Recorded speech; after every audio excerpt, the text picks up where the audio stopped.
The fight over pat-downs at airports. John Mike is a Republican out of Florida. He's also the ranking member of the Committee on Transportation Infrastructure. He will be the head of that committee come January. He's with me now out of D.C. How you doing, sir? Good morning to you. We're just talking to Byron York about this. I know you spoke to him, I think it was about a week ago, the 15th of November. Does the law state that airports have the option to opt out and have their own security and get rid of the TSA? And if so, is that something you would push for?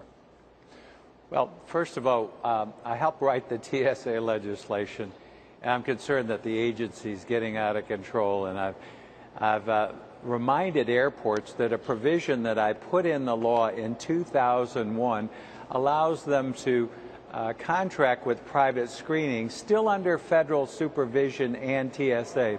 We have about 20 airports that have already made that choice, but that's been in the law for some time.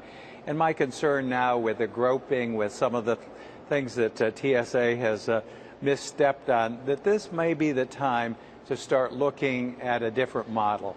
A different model would do what, and how would they be able to do the job better? Yep. Well, when I wrote the law, we put in one airport of each size with private screening under federal supervision. Had a chance to look at that over several years, and not just my evaluation, but other evaluations, including GAO, said that the private screening under federal supervision works and performs statistically significantly better. So our main purpose here is in getting better screening and better performance, not to mention that we can get better costs for the taxpayers. TSA's mushroomed to 67,000 employees. When I left as chairman of aviation, we put a cap in the 40s. And just in the past few years, it's grown to that. I have 3,590 administrative personnel just in Washington, D.C., making on average over $105,000 a year. This is an agency that cries out for reform. Okay, the reform could come, and you're going to have a big say in that come early January. But the other day you talked about, you said this, in fact, on the screen for our viewers. It's exactly what it is. It is a big kabuki dance. Talking about security theater.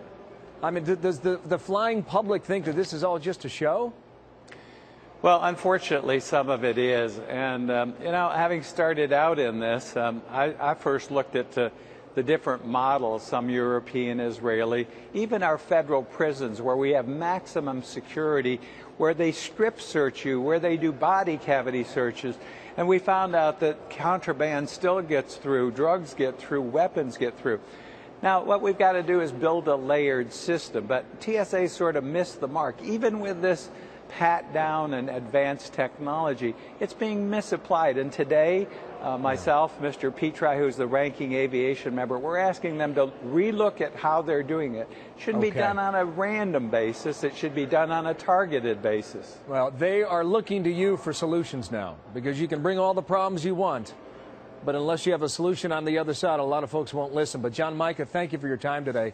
I know it was short notice, but you're getting headlines on this, and we will be in touch with you in your office come midweek next week as the Thanksgiving travel gets underway. Thank you, sir, out of D.C.